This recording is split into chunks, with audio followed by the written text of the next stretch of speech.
తిరుపతిలో TTD chairman BR నాయుడుపై వ్యతిరేక నిరసనకు వైసీపీ నేతలు మంగళవారం ఉదయం అలిపిరి గరుడ కూడలి వద్ద దిగారు. వైసీపీ నాయకులు అభిప్రాయపడ్డారు. టీటీడీ చైర్మన్ తాము మించిన ఆధ్యాత్మిక సనాతన స్థానం అయిన తిరుమల ఆలయానికి మచ్చ తెప్పిస్తున్నారని, డిప్యూటీ సీఎం పవన్ కళ్యాణ్ ఎక్కడ ఉన్నారు అని ప్రశ్నిస్తూ చైర్మన్ పై చర్యలు తీసుకుని పదవి నుండి తొలగించాలని డిమాండ్ చేశారు. వైసీపీ నేతలు హెచ్చరించారు. అవసరమైతే పెద్ద ఎత్తున బహిరంగ నిరసనలకు దిగుతామని, అయితే 30 యాక్ట్ అమలు ఉన్న నేపథ్యంలో తిరుపతి అలిపిరి పోలీసులు ఈ నిరసన కార్యకర్తలపై కేసు నమోదు చేశారు. పవిత్ర పుణ్యక్షేత్రం తిరుపతి దేవస్థానం చైర్మన్ గా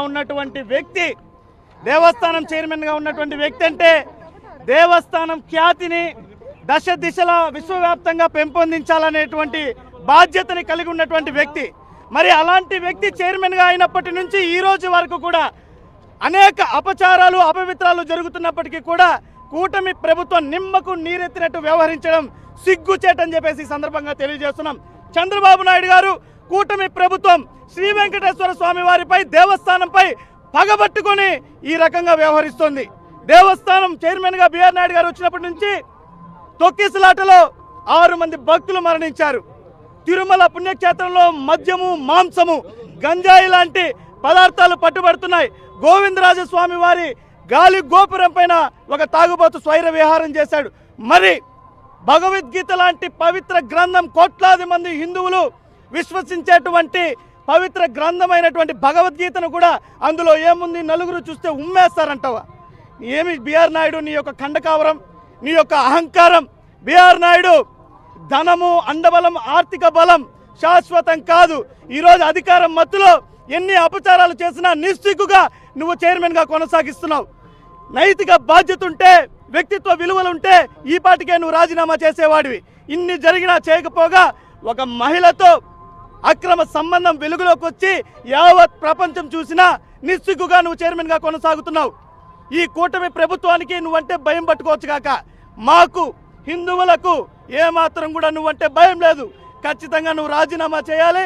నువ్వు రాజీనామా చేసే వరకు కూడా పోరాటాన్ని కొనసాగిస్తాం. ఇప్పటికైనా నీ యొక్క తప్పిదాలను గ్రహించి నిస్వార్థంగా ఉన్నటువంటి చైర్మన్ పదవిలో బాధ్యతతో ఉండాల్సినటువంటి నువ్వు బాధ్యత రహితంగా ప్రవర్తించావు కాబట్టి ఇప్పటికైనా రాజీనామా చేయాలని చెప్పి మేము డిమాండ్ చేస్తున్నాం.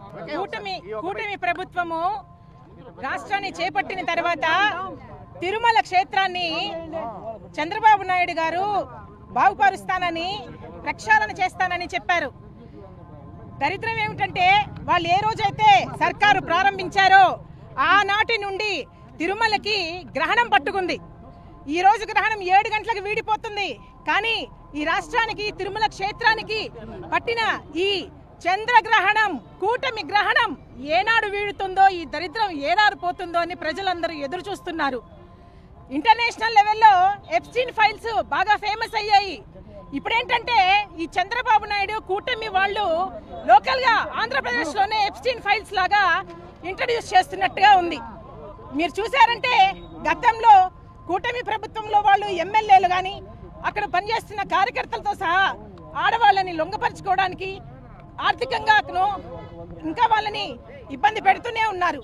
ఇలా మహిళలకి అన్ని రకాలుగా అన్యాయం చేస్తూ వీళ్ళు పెద్ద మనుషులుగా చలామణి చేస్తున్నారు. ఇది ఎంతవరకు పోతుంది? చంద్రబాబు నాయుడు గారు ఎందుకు కళ్ళు మూసుకొని ఉన్నారు? లోకేష్ బాబు రెడ్ బుక్ లో వీళ్ళందరి పేర్లు ఉండవా? అలాగే సనాతన ధర్మాన్ని కాపాడే పవన్ కళ్యాణ్ గారు ఏమైపోయారు? కళ్ళు మూసుకొని జపం చేస్తున్నారా?